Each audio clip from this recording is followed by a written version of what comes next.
Hello everyone, I'm Mr. Santos, the Dean here at Sandhill Elementary, and today I'm going to read Chapter 5 of the book Toys Go Out by Emily Jenkins. Chapter 5, How Lumpy Got on the Big High Bed and Lost Something Rather Good Looking. Every night, Stingray goes up on the big high bed to sleep. Lumpy, Plastic, the one-eyed sheep, and the toy mice all stay on the floor. The bed is a nice place to be. It has a warm patchwork quilt and 4 fluffy pillows. On the table next to it stand a glass of water and a stack of books. Every night, Stingray gets to cuddle with the little girl. Stingray even goes under the covers. Lumpy has only been on the bed for short visits, and Plastic has never been up there at all. "Why you, every single night?" asks Lumpy, when Stingray comes down one morning to play on the shaggy rug where he, Sheep, and Plastic are sitting around doing nothing. "Why not me?" "You have to be clean to go on the bed," says Stingray. "There can't be crumbs and peanut butter up there." "Why not Plastic then?" "You have to be furry," says Stingray. "Balls don't ever go." "It used to be me before she came," mutters Sheep. "I don't care," chirps Plastic, who has been spending much of her nights rolling down the stairs and then bouncing back up again 3 at a time. "Do you want to come watch me on the stairs, Lumpy? I roll down like a race car." "Not really," says Lumpy. "I've seen you roll before." "It's totally different on the stairs," pleads Plastic. "It doesn't seem fair," says Lumpy to Stingray, "that you go up on the high bed every single night. What do you do up there?" "Private stuff," says Stingray, "between me and the little girl." "But why don't I get to do private stuff?" "Sorry, it's not like I have a choice. The little girl takes me. She wants me, I guess, because of how much she loves me." "She loves me too," says Lumpy. "Of course she does, just not enough to go up on the high bed. Don't feel bad." Harumph! Lumpy turns his tail to Stingray and pretends to be interested in a little bit of orange fluff that he sees on the rug. Lumpy nuzzles the bit of fluff and doesn't answer. "Want to go look out the window?" Lumpy mumbles quietly to the little bit of fluff as if he doesn't hear. "Or watch television?" He doesn't answer. "We could play marbles." The fluff is taking all of Lumpy's attention. It takes all of his attention for the entire day. He won't talk to Stingray at all. The next morning, Lumpy starts looking at the fluff again as soon as Stingray comes down from the bed. He looks at it all morning, all afternoon, and all evening. He does this for 6 days. On the 7th day, Stingray comes down and pokes him on the shoulder. "Know what?" she says. "I have an idea for getting the girl to bring you up to the bed. Do you want to hear it?" Lumpy stops looking at the fluff and looks at Stingray instead. "We can decorate you," she says, "to make you more of a bedtime buffalo. We could drape you in rabbit fur and flannel, and put a big pair of fluffy slippers on your feet, and maybe some bows and ribbons on your tail, and some pink and yellow feathers. You will look so cuddly, she'll have to take you to bed." Says Lumpy. "What? Is there another option?" "Sure, we could break your tail. Just a small break near the end, maybe by using a hammer on it when nobody is looking, and then you would be injured. The little girl would wrap your bottom up in toilet paper and masking tape and bring you to the bed to get well." "What if you pretend to be lost in the closet?" suggests Lumpy. "Then she'd take me, I bet." Stingray doesn't think that would work. "I read somewhere you could try," pipes up Plastic, who has been listening from a spot underneath the bed. "But it's not very nice." "What?" Lumpy wants to know. "It's a trick. They used it in old TV commercials and science experiments. Subliminal messages." "Ooh, submarine messages," cries Stingray. "Why didn't I think of them before?" "What are they?" asks Lumpy. It's too complicated to explain," stalls Stingray. "Isn't it, Plastic?" Plastic pauses. I can explain a little bit, she finally says. Oh, a little bit, sure. That we could do, says Stingray. You go ahead. I read that in supermarkets they used to have secret message played very quietly under the music that people didn't know their brains could hear, begins Plastic. Messages that would say, buy sugar cereal, or you need to eat a lot of meat, buy it here. The messages would get the shoppers to do what they said. This isn't a supermarket, says Lumpy. Duh, says Plastic, but we could do like this. Stingray could whisper into the little girl's ear while she's asleep. When the girl wakes up, she'll think whatever Stingray has told her. Ooh, Stingray is silent for a moment. What if I whisper, don't eat your vegetables? Or sit in front of the TV all day like a giant wet noodle? Or cheat at card games? What if my submarine messages buy Stingray a lot of presents? Will she really do what I say? Stingray feels a little thrill.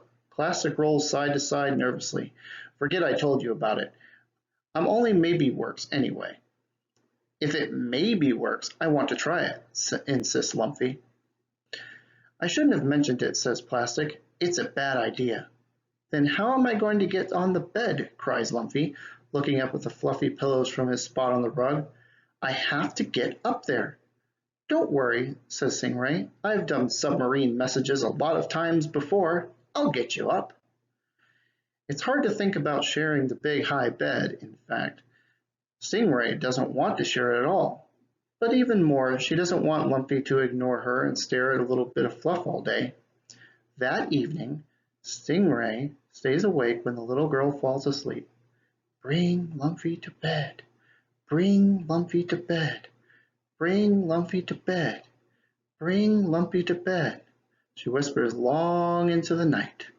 The next evening, after brushing her teeth and putting on her pajamas, the little girl lifts Lumpy up with Stingray.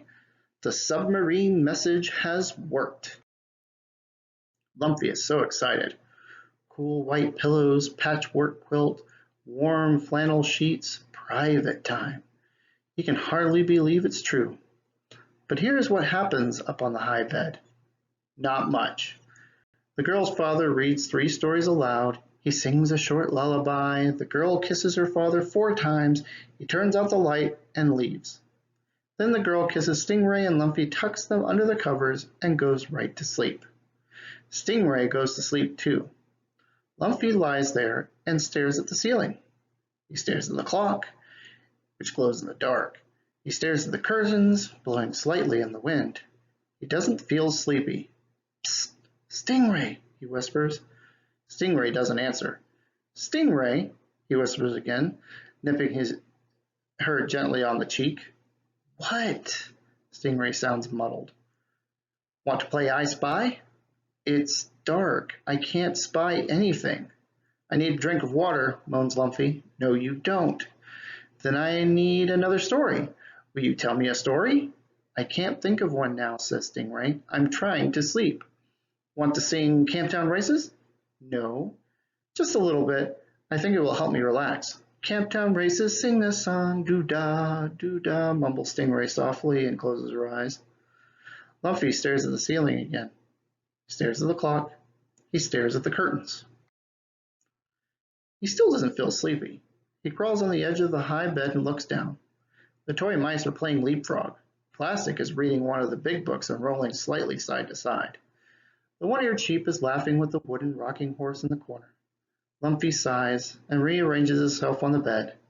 The problem is, he usually stays up late. This time of night, he likes to do stuff, playing marbles or checkers or pick-up sticks, something. It's not his bedtime yet, not even close. Bonk! Lumpy jumps down. It hurts his bottom when he lands, but he doesn't mind. He is happy to be down again, and he kisses all 4 toy mice with his buffalo mouth and then trots over to Plastic and offers to watch him roll down the staircase. Every night after that, the little girl takes Lumpy to the bed with her. Lumpy feels he's got it made. All the importance and extra kisses of going to sleep on the high bed and none of the boringness. He just waits until the girl is asleep, then hops down. Bonk! and lives up until midnight, when he, very cleverly, positions himself below the edge of the bed so it looks like he fell off by mistake and goes to sleep until morning. Stingray feels this behavior is disrespectful. It's an honor to sleep in the high bed, she complains. You're not taking it seriously. She, Lumpy, and Plastic are watching cartoons in the living room while the little girl is at school. I'm not sleepy at 8, Lumpy says when the show goes on a commercial. Fine then, says Stingray. Don't get up on the bed. It's not like I have a choice now. Lumpy is smug. The little girl takes him. She wants him, I guess, because of how much she loves him. When it's bedtime, explains Stingray, you're supposed to get in bed and stay there till morning. Why? Because people bigger than you want you to, pipes up Plastic. That's why. Who knows the difference, Lumpy asks. The little girl doesn't know I'm hopping down. I know, says Stingray, and I don't like it. What she doesn't know won't hurt her, and I'm not sleepy at 8. Lumpy goes back to watching the cartoon. But the little girl is no dummy. She notices Lumpy on the floor each morning by the side of the bed. One night, she gets a length of shiny green ribbon and ties it to his tail. She ties the other end to her bedpost. You won't fall out now, sweetie buffalo, she says, kissing his head on extra time to make up for the bumps that he must have suffered from his falls. Stingray, look at my tail, whispers Lumpy when the lights are out and the girl is asleep. Take the ribbon off. No. Why not? The girl wants you to have the ribbon. She goes to school. She knows what's best for you. I know what's best for me, says Lumpy, and this ribbon is not it. Stingray wrinkles his nose. You got covered with peanut butter, and then you got covered with jam, and then cookie batter, and hummus, and soy sauce. You're always getting dirty. How is that somebody who knows what's best? I'm older now, says Lumpy. He walks to the edge of the bed, stretching the ribbon tightly. He leans forward and feels the pull on his tail. Stingray, help me, he cries. I'm tied up like a balloon. You wouldn't be if you stayed where you belong. My tail is killing me, says Lumpy, lying. I need to get down. Be quiet or I'll wake the little girl. Stingray flips over and closes his eyes. Being tied up makes Lumpy feel frantic. The knots in the ribbon are getting tighter and tighter the more he pulls. He tugs harder and harder, grunting his buffalo grunts, and finally jumps off the edge of the bed with the ribbon still attached to his tail. There is no bonk. Lumpy is upside down, tail side up, hanging in the air. He feels sick to his stomach. He tries to scramble back up to the side of the bed, but he can't get his feet turned around the right way. He wiggles and tries to lift his head up to chew on the ribbon, but his body is not very flexible. He is stuck. Lumpy! It is Plastic rolling across the rug toward him. Why are you upside down? Untie me, cries Lumpy. No hands, says Plastic. Pull me. No arms. Chew through the ribbon. No teeth, says Plastic. It's normal for a ball. What can you do? Bounce? Bounce me then, says Lumpy. Please? Plastic rolls back to get a good start, and then he bounces himself hard at Lumpy, banging right into the side of the bed. Harder, cries Lumpy. Plastic bounces harder, and again, and a really hard bounce. There is a ripping sound. You're breaking the ribbon, cries Lumpy. Keep going. Plastic does. Another ripping sound. Again. I'm almost down. One more bounce, and Lumpy crashes to the ground. Bonk. He lands on his bottom, just like before, only it feels different. It feels like something is missing. Something is. Lumpy looks up at the unbroken ribbon dangling from the top of the high bed. Something short and chocolate brown and rather good-looking is attached to it. Is that my tail? Cries Lumpy. Says Plastic. It probably might be. I need it. Lumpy is in tears. There. What will I do without it? There. Oh, I need it very badly. For what for? Plastic wants to know. Lumpy sniffs back his tears. He tries to think of an answer. You look tougher without it, says Plastic kindly, rolling around to examine Lumpy's bottom. Really? None of the tough buffaloes have tails, lies Plastic. I read it in an animal book. They don't? It's the tough buffalo fashion. Lumpy thinks for a minute. Who needs a tail anyway, he sniffs. I don't, says Plastic. I don't either then, says Lumpy bravely. About an hour later, while Lumpy is showing his tail stump to Tuk Tuk in the bathroom, Plastic hears a noise from the top of the high bed. It sounds like whispering. It sounds like stingray. It sounds like awful like submarine messages. Lumpy mumfle floor mumfle. Lumpy mumfle floor mumfle. The next day, the little girl wraps Lumpy's bottom in toilet paper and masking tape to help it feel better. But she does not take him to the bed with her at night. In fact, she never takes him to bed again. Lumpy doesn't mind, though. He is leapfrogging and laughing and listening to Tuk Tuk explain about hand lotion and dental floss. He is staying up late. After all, he's not sleepy at 8. And that's the end of chapter 5 of Toys Go Out.